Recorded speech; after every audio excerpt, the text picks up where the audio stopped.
and welcome to Self-Directed IRA Tuesday.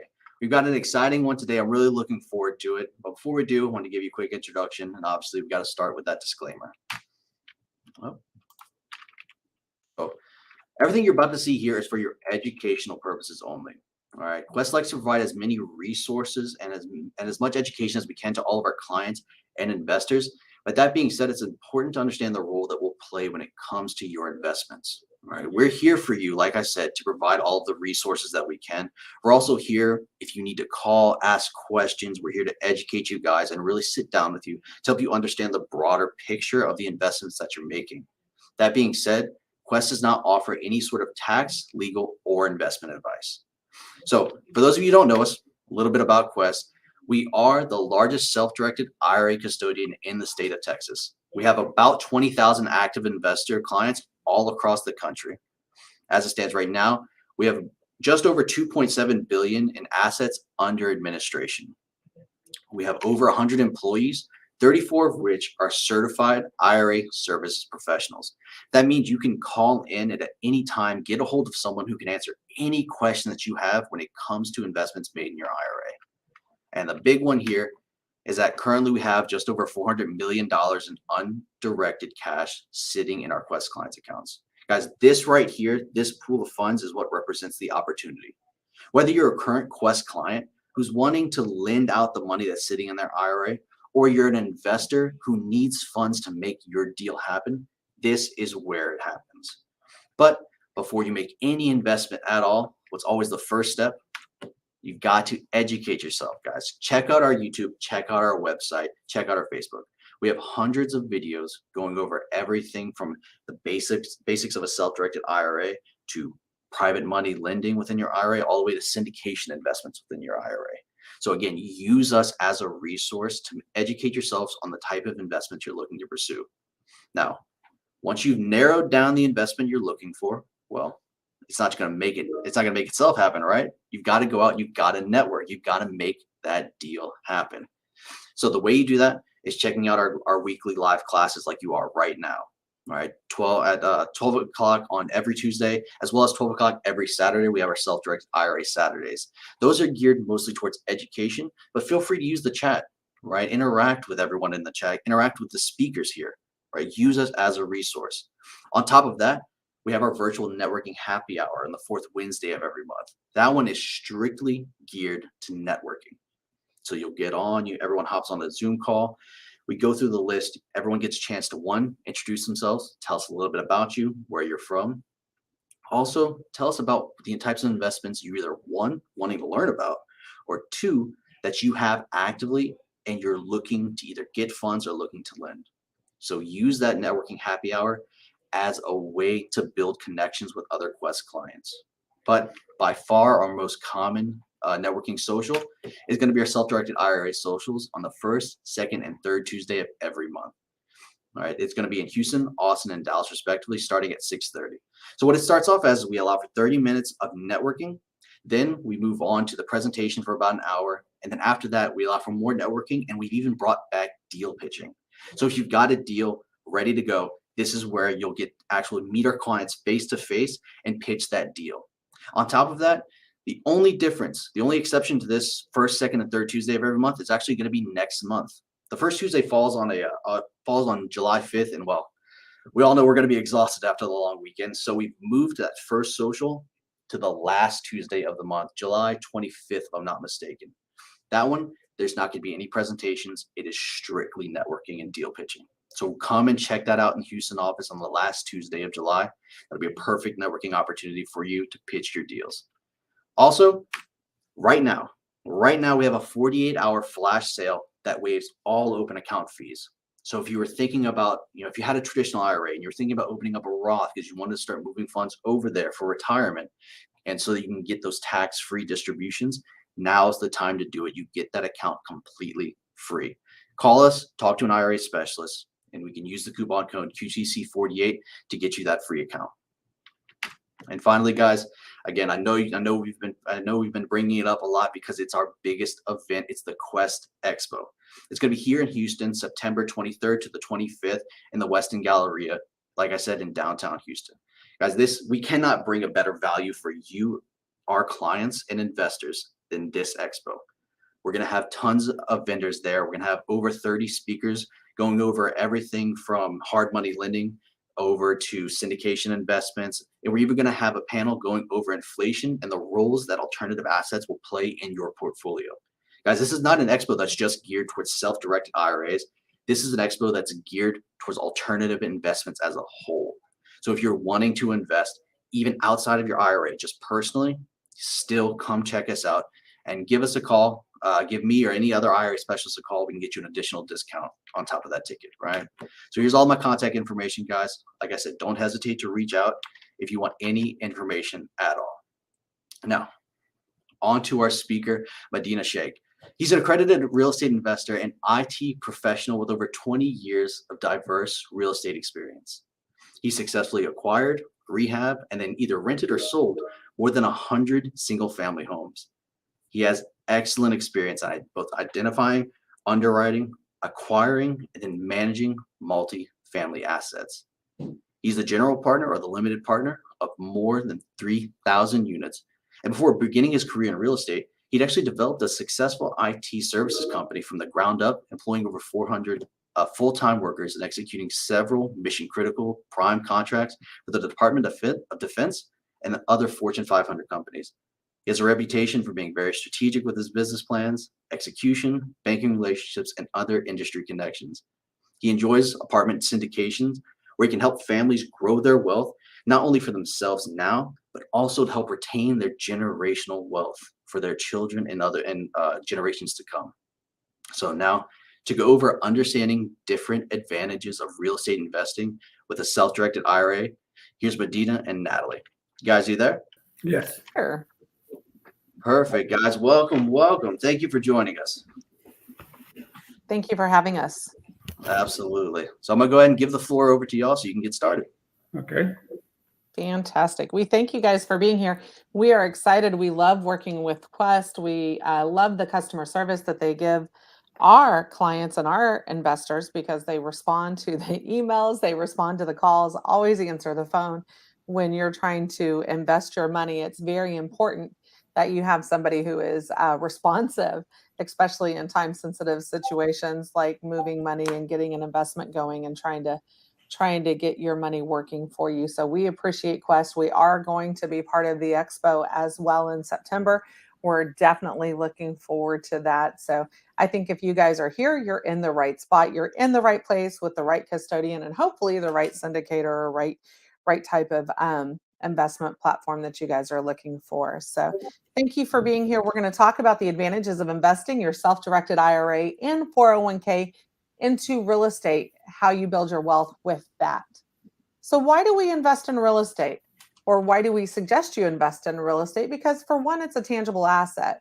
You can drive by, wake up in the morning, and that asset is still going to be there. If it happened to burn down, have a kitchen fire, whatever, we have insurance that'll cover and rebuild, have loss of income insurance. Also, you have appreciation so that asset is appreciating over time just naturally by existing, and it's getting paid down by the tenant. So you're not putting money into it. So the residents are actually paying down the note. Then we also are able to leverage. You can go out and leverage up to 80% of the asset. So 20% is what you're bringing down to the asset when you go in and purchase real estate, tax deductions, cost segregation studies.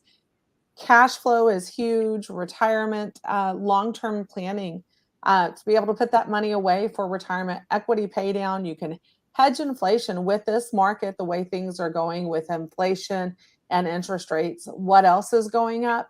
Rental rates are going up. So people, your residents, your tenants are paying more to live their assets. So those are all huge benefits. Madina, do you have any other thoughts of why you like to invest in real estate or what's important? No, I think, hey guys, thank you for the opportunity. Before we get started, if it is okay, I think Natalie just want to give a little background why I'm doing real estate. So that maybe that whatever I say after that makes sense. Okay. So just guys, as Jack said, I'm an IT professional actually having a company with more than 400 people, close to $100 million in revenue, working with the Department of Defense. So that's like me owning the 100% shares of that company. All the profit that my company makes flows into my personal tax return. So I was paying a lot of taxes, around 40%.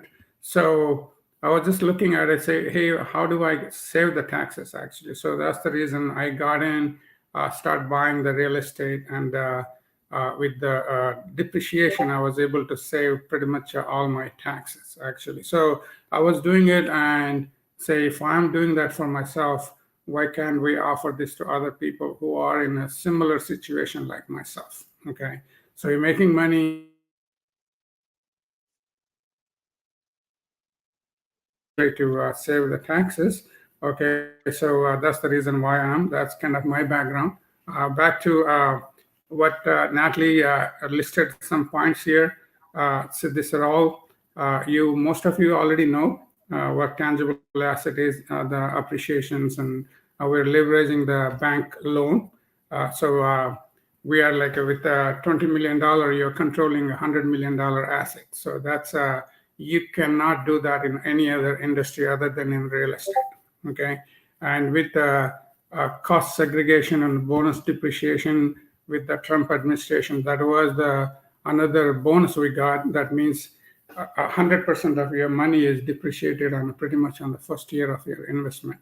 Okay, so and equity pay down, obviously, as we are paying the loan down, so you're paying the equity, and if the inflation, everything costs more, right? So if I bought some property at the $100 million, with the inflation going up, so that automatically that property costs more, like maybe $110 million without doing anything. So that's the inflation effect on your multifamily assets.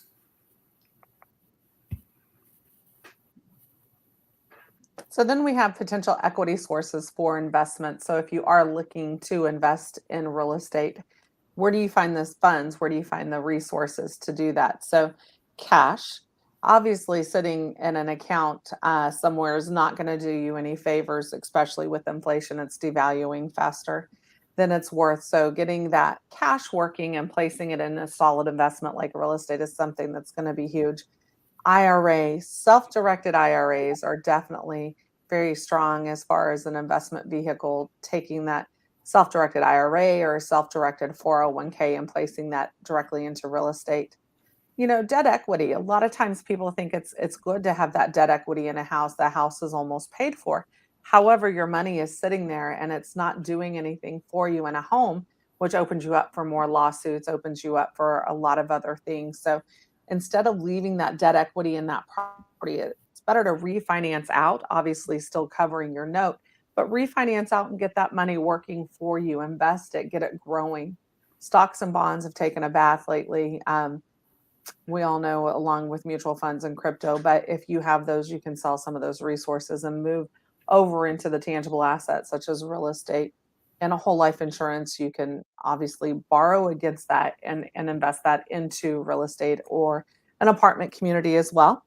And rental homes, you know, you don't necessarily have to refinance, but you can refinance or sell. We go along with that debt equity too, like with your personal residence or with the rental home. It's always best to keep the money working for you so you can get the advantages of having that equity go out and work for you. Okay, and hey guys, with the full disclosure, I have account with Quest Trust. I had a defined benefits with my company, so I moved my defined benefits money into my SDIRA and invested into multifamily assets with somebody else because I cannot invest in my own deals. So I invested with the other people's multifamily assets. So I'm an existing Quest Trust customer right now. Full disclosure. Yep.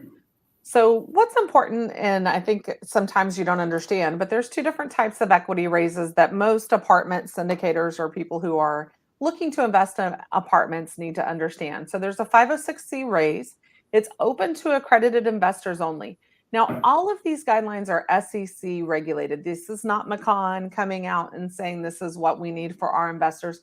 This is the federal government here to help you. So they have named these type of raises. There's additional raises and other things, but these are the primary raises. And I think it's important to understand. So a C is for accredited investors only. So when you see a syndication or somebody raising funds for an apartment community, a C is accredited investor. So what is that definition? You have an annual income if you're single of at least 200,000. If you're married, it's 300,000, or you have assets of $1 million or more, and that cannot include your personal residence. Another reason not to have debt equity in the home. Or you are a professional, knowledgeable employee and have valid Series 765 or 82 license. So that means that you're accredited. An accreditation letter that you would get from your CPA or your financial advisor, that's good for typically 5 years unless something changes within your personal situation. Then we have a 506B raise, and that's a non-accredited or a sophisticated investor. So a lot of people, when they're starting out, are in this 506B side of things. So when you're going into these type of deals, you have to already be established as a relationship person with that syndicator, that apartment buyer, however. So we can't have you come into an open raise and just newly come into like contact with that syndicator. You have to already be in their database. You have to already be reaching out to them or communicating with them to have that established relationship in a 506B raise. And that's it, because you don't have the income or you don't have the net worth to make you an accredited investor. Not yet, anyway. If you keep investing in real estate, you will get there to that accreditation status.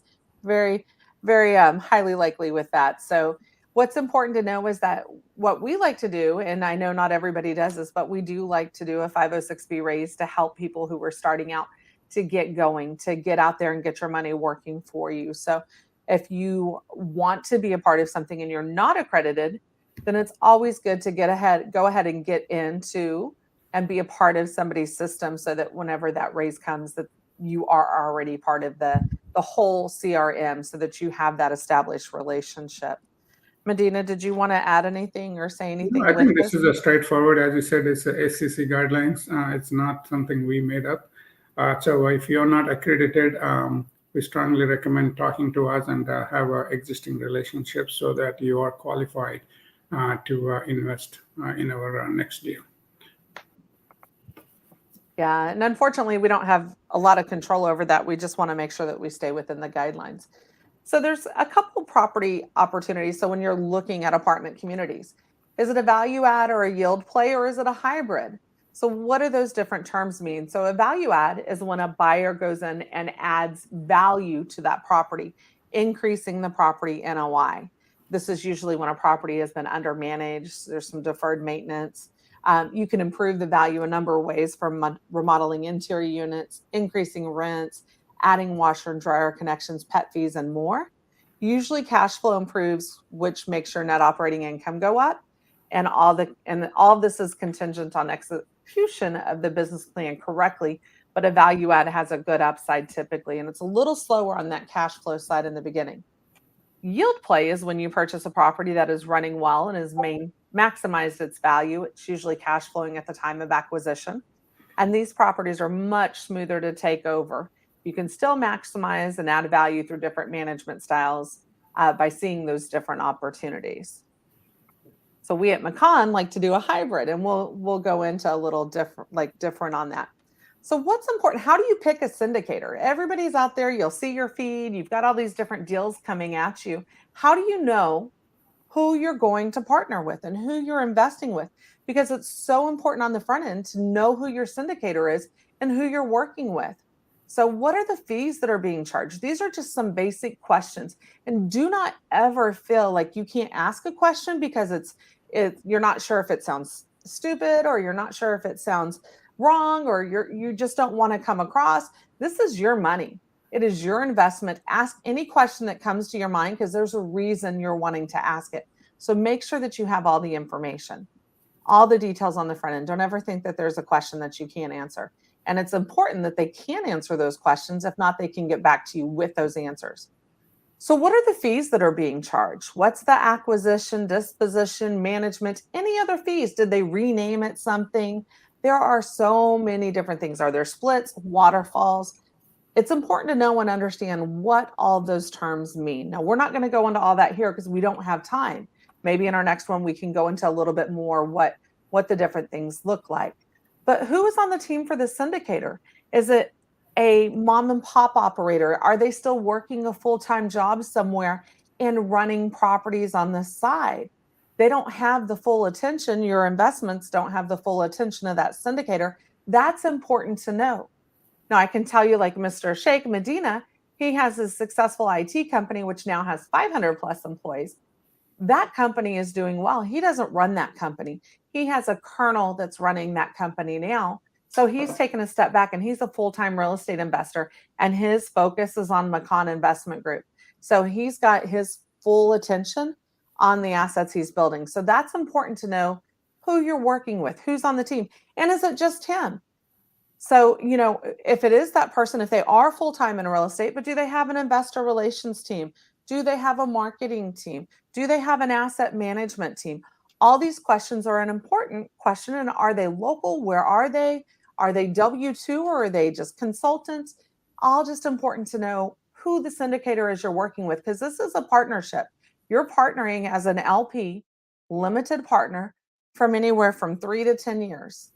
And that's a long time to be working with somebody. So you need to understand how that process goes. When do you get your reports? How do they report to the investor? When do they do distributions?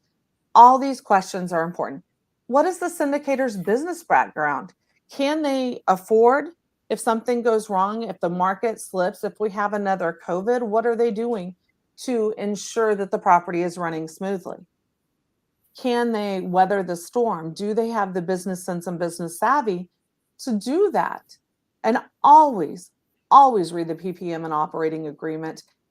Ask the questions. Make sure that there's somebody there that can answer your questions and that they respond in a timely manner, that you're able to pick up the phone and call, that you're able to send an email and you get a response. It's not a week later when you're hearing back from somebody.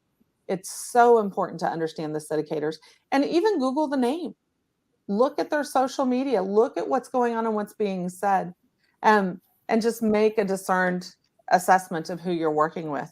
I know, Medina, you're also a passive investor as an Yes. LP on the LP side. What are some of the things that you look for? What do you want to add on the I syndicator think side? you covered pretty much. As I said before, my SDIRA, I cannot invest in my own deal, so I invested it somebody else.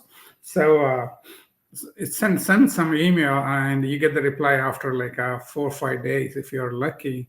And so once you invest, they don't know you, kind of stuff. So we just need to be careful who you are investing with, because this is your hard-earned money. So the business background is a key, because this buying a 200 or 300 unit apartment or 500 unit apartment is like running a business. It has its own balance sheet. It has its own profit and loss statement. So the person should have experience running some other business. Otherwise, you don't want to give your $200,000, $100,000 to somebody who don't know what he's doing. Okay, so he's running with your money and trying to make some fee. So just be careful and do your own due diligence before you invest with anybody, including us. Okay. So where the money is made in an apartment investment. So rent growth and appreciation, we've talked about that. So that's going to be the natural appreciation with inflation. Rents are going up. So you're just going to naturally have that rent growth. Then there's forced appreciation, and we'll cover some more into that on the next slide. Cash flow, we're naturally cash flowing. You should be cash flowing if you underwrote it correctly. And when we do our underwriting, we like to underwrite conservatively to make sure that we have looked at different things happening so that we are making sure that we can maintain that cash flow. Cash flow is what we do our distributions off of. And we at Makaan do distributions quarterly. So we want to make sure that we're able to hit those target numbers.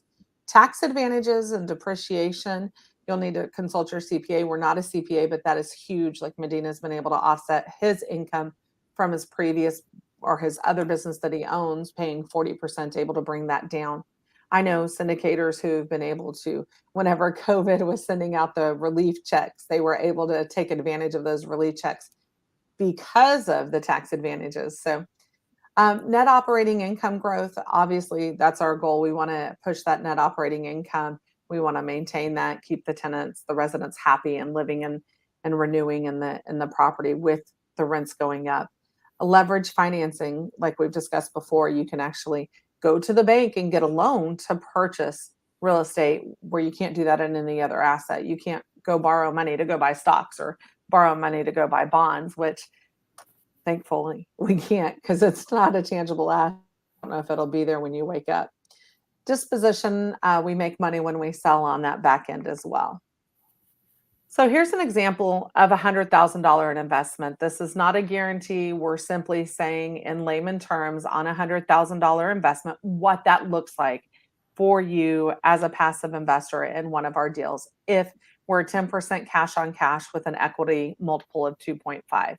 So year one, we typically stabilize for 6 months. When you're buying an apartment complex or an apartment community, you're going to have that turnover. It's that natural turnover. The people who weren't paying, that were living there.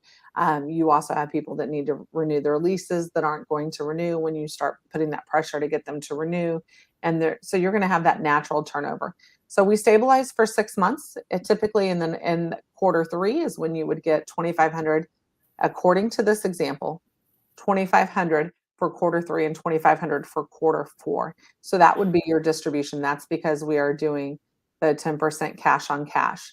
So that would be 10,000 for the year and then broken out quarterly. You can see those payments year 2, year 3, year 4, and year 5.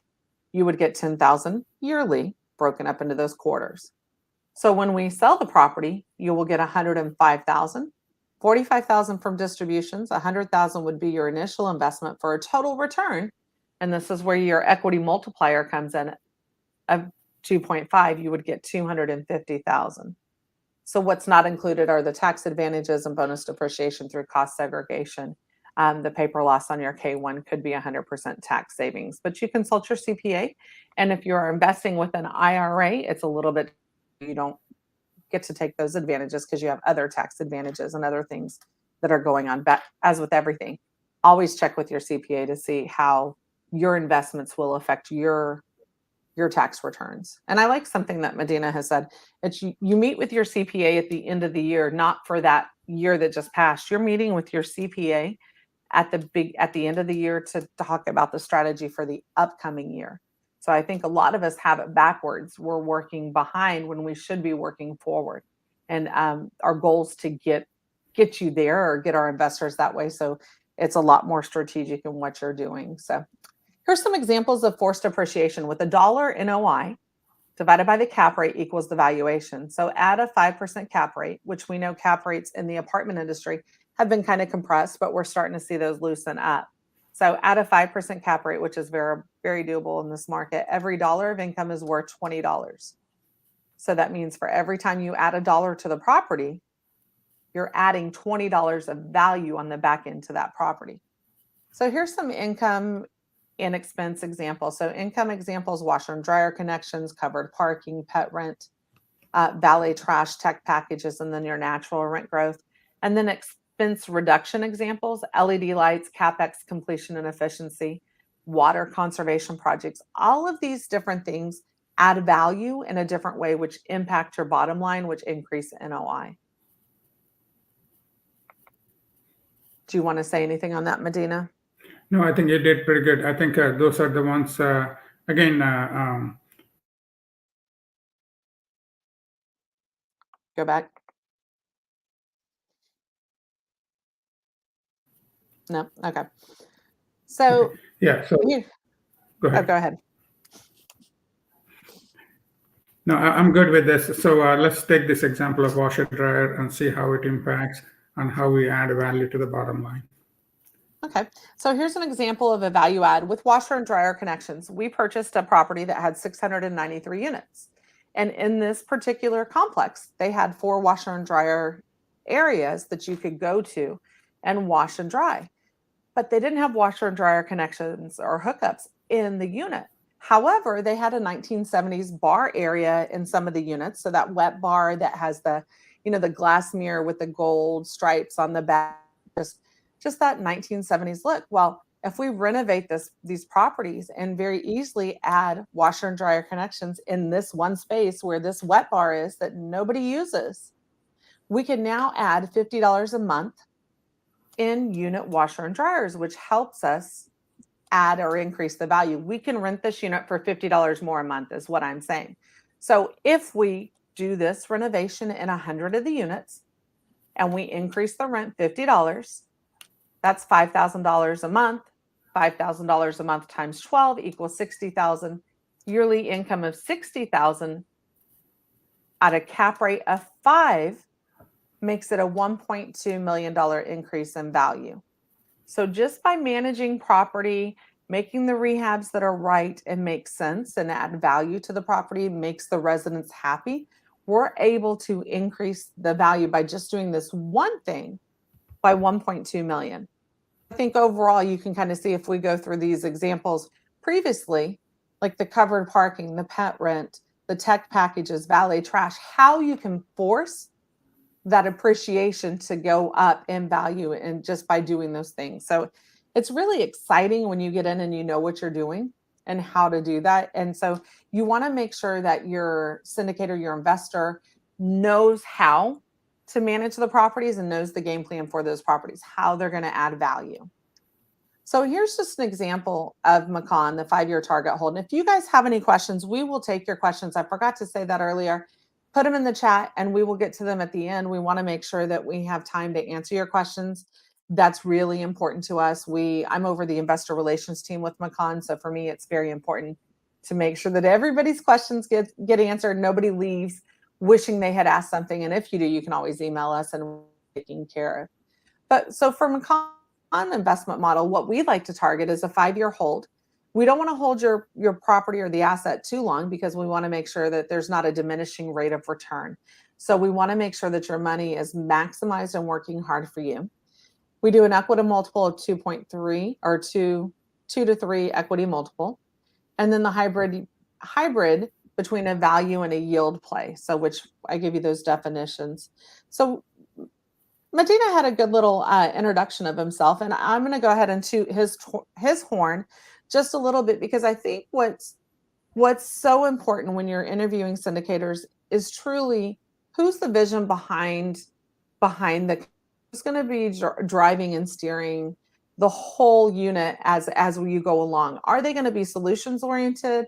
Do they know how to handle pressure? Do they understand if something happens, how to move forward and move forward in a professional way? And have they had a cash call? Is there anything negative out there on the internet? There are so many different types of syndicators out there, especially in the free world of investing in the United States, that it's crazy. You will see splits like no other. You'll see people 60-40. There's just a lot of things that happen that you have to be cognizant of. So you want to make sure that you are truly doing that research. I can tell you, working for Mr. Shaik, I've been in the industry for 20 plus years, helping thousands of passive investors build their wealth and buy their life back from corporate America. And through all of that, I can tell you, I've really thoroughly enjoyed working for Madina Shaik, watching his goals, watching his visions, and how he pushes through. If something comes up that's not planned, or, real estate, it's wake up, you never know what's going to happen the next day. You can't get ruffled by what's happening. So he's very systems oriented, and I really enjoy working for him, and he's just truly strategic. So here's a little bit of our team. I know we talk about the syndicators team and how important it is to know who's on that team. This is just a snapshot, and I will tell you that the 4 on the left are W-2 employees, and then the 3 on the right are just strategists, consultants that work with us. So Sachin Narullo has 18 years of multifamily. He's our underwriter. He is very, very detailed. So he's kind of like the yin and the yang. Medina's like, let's go. And Sachin's the reins and pulls back and says, hey, let's look at this. And they have a really strong mutual respect for each other, which is fantastic because they respect what each other says. And I like working with them and how conservative they are and how we've been able to deliver and do what we say we can to the investors. Then we have Tracy Tyler. She is the Chief Marketing Officer. She is dynamite. So the value of having a chief marketing officer on your team as a syndicator is she is able to ensure that we are doing everything that we can at the property, that we are getting the leads through so that we can convert those to leases, so that we're not just sitting there waiting for the property management company to increase the rents. We are actively engaged next to them. We have the Google words. We make sure that we take over the websites. We get the Google review. Google reviews come to my inbox. So I see what's going on at the property, and Madina gets them as well. So we're very active in the whole process, and just ensuring our properties are performing and doing everything. And Tracy is one of those dynamite. She's also a visionary. We were doing virtual tours. She was doing virtual tours at our previous company before COVID happened. And because of her forward thinking, we didn't skip a beat with leasing. People were able to virtually tour the property and lease the property sight unseen, which people were too scared to do beforehand. So she's a huge asset. Myself, I'm over investor relations, the VP. My name's Natalie Pilkington. I do have 20 years in real estate, helping and working with passive investors, syndicators, and contractors. I love working with people, and I love seeing my investors grow. And I love hearing the stories and seeing how they change and evolve from working so much to traveling more, and just the whole evolution of a passive investor. And then we have Komer Babir. He is the director of asset management. He works with the property managers to ensure that our CapEx projects are moving along. We're getting the bids and everything is happening as it should. We have JC Reeves. He's our property manager. JC Reeves is responsible. So he's our partner with Asset Living. So Asset Living is fourth in the nation under property management.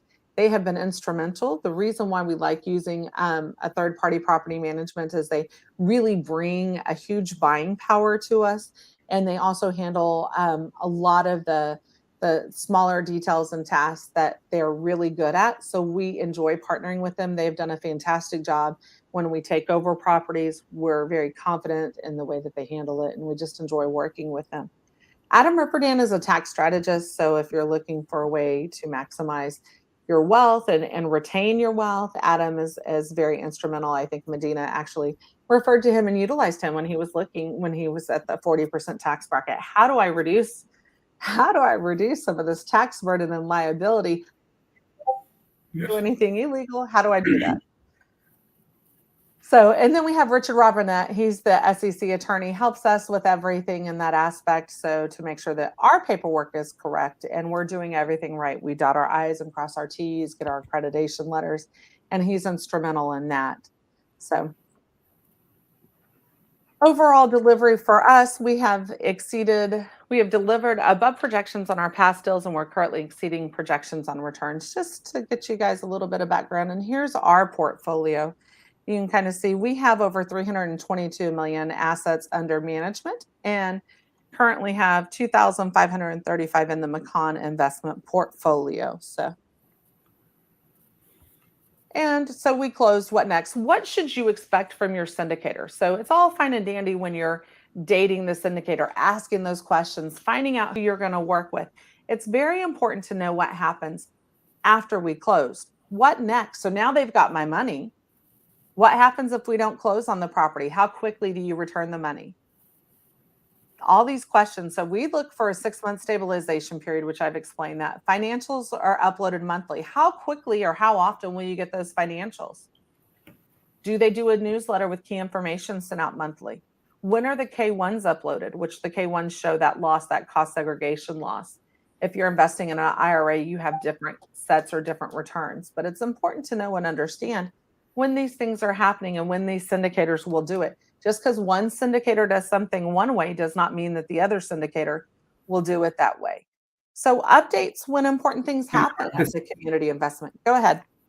No, I'm sorry, Natalie. So again, it just adds a little bit more here, guys. When you invest in as a limited partner in any deal, you technically part owner in that particular apartment complex. So that means you're a shareholder in that company and part owner of that apartment complex. So we as a Makaan investment group, we are very transparent, which means like whatever is happening at the property you partially own, you will be knowing that actually. So like we have a Tracy on top of things with the communicating with you guys on updating you with the newsletter, and then our CFO and his team on updating the financials as soon as possible, getting to you before 10th or 15th of the day, 15th of the day of the month for the previous month.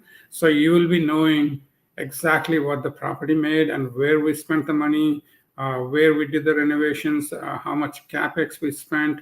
So you will be getting to know all of it. And so you know every month is the property is making money. So if the property is making money, obviously you can pretty much calculate what do I get at the end of the quarter when we do the distributions. So that's very critical. So again, when you are trying to evaluate or do a due diligence on a syndicator, keep that in mind. Okay, the communication is a critical thing. Okay, again, as Natalie said before, so there are a lot of syndicators having a W-2 job somewhere, let's say Google, and they're trying to do the syndication. So it's a one-man army are not able to keep up with the things, right? So, but here you saw our team, each team member you saw on that slide, each one of them have their own little team behind them, helping them. Okay, it's not just only Natalie, they doing their investor relations. She has 3 more people supporting her. Same thing with Tracy. Same thing with the Sachin or Kamar. So we have a big team actually because we are laying the foundation very strong for future growth. We are trying to get to from $300 million to $1 billion in the next 1 year actually. So that's the reason why we have the strong team and the smart people there like Tracy, Natalie. So they know they have a lot of experience for the last 20 years. I'm IT guy, Sachin is IT guy, the financial background. So we depends on the systems. Actually, we pretty much automate a lot of these things using the systems. Okay, right, including underwriting and the running the operations. Everything is automated. Your portal access, you get a secure portal access where you can invest and you can track your every dollar, how the property is doing, how your investment is doing over the years. Okay, so you have that platform you get access to when you invest with us. Natalie, back to you. Yeah, I think that's important with the syndicators. Where are they storing the information? Where are they? Are you in a secure platform? These are all, as we talk about Makaan, we're talking too, these are important questions to see when you're evaluating syndicators. Where are they putting that information and how are they keeping up with everything? So I think that's really, really so important because there are so many syndicators that are really good salespeople on the front end. But then once they get that money, they say bye and you don't see them anymore and you don't have a clue. We were talking to somebody this weekend who the syndicator just took off with their money and isn't responding, and they're kind of at a loss what to do, and it's been a couple of years. It's not that they're bad or anything. A lot of people are not made for the operations. Plus, there's not enough staff to support that person. So that's where the problem is. Okay, so just do proper due diligence before you invest. Yeah. So if you guys wanted to stay on top of or find out about what Makaan has going on, here's the QR code you can scan. You can go into InvestNext and log in there. We'd love to have you be a part of us. We would just love a chance to work with you. But we're going to go ahead and get those questions. So be sure to take a picture of this. And I want to make sure that you have any questions that you may have that we're able to go ahead and answer those and get that taken care of. And if you have any questions, you can always reach out to me, Natalie at MakaanInvestmentGroup.com. We truly love working with Quest. I can tell you as the let me stop sharing here. So Zach, can you guys keep that in? See if somebody wants to take the picture of that and Are there any questions? There's lots of Okay, questions. so I think. yeah, we'll see. Nat, if you could, Natalie, if you could share your screen again so that we can get an Yeah. image of that. The QR code, please. Absolutely. So it looks like no questions right now. Guys, if you're in the audience, now's the time, ask any questions that you want. Really take advantage of the chat box. But thank you guys so much for coming out. So we'll give it a second to see if there's any questions that pop up. Yeah, I just want to get back to you guys too, because I know, Zach, a lot of times you can get say we're this big or we handle this much in money, and but what gets lost, I think, is the response time. Having worked with being in my position, I work with a ton of different IRA companies, and I have a list of the good ones and the bad ones and the ones that are just a nightmare to work with. I have sat on hold for over 2 hours to get a hold of somebody to get just a simple question answered on how we can Yeah. get this money moved and get a form filled out. Every time we've called Quest, we get an answer right away. And most of our investors work with Quest. So we love working with Quest. We love the customer service that they give our investors. And we just think that you guys are top notch when it comes to that. You're very quick to respond. You let us know what you're looking for in compliance on y'all's end. And we just appreciate it. You guys are definitely an asset on our team for people who are looking to self-direct their IRAs. So. We really do. We appreciate the kind words, and yeah, we really try to make a focus on making sure that we don't have any sort of automated line, right? You call in, you're going to get someone here that's going to answer, and if they can't answer your question, they know where to point you, and that goes for even the more nuanced questions, right? The questions that are a little bit more difficult, especially when talking about these syndication investments. Right, we have an IRA specialist team that is dedicated there to really address those more intricate topics that can really throw a lot of people for a loop. So we really do. We appreciate the kind words. We do have a question here from Rose Snow.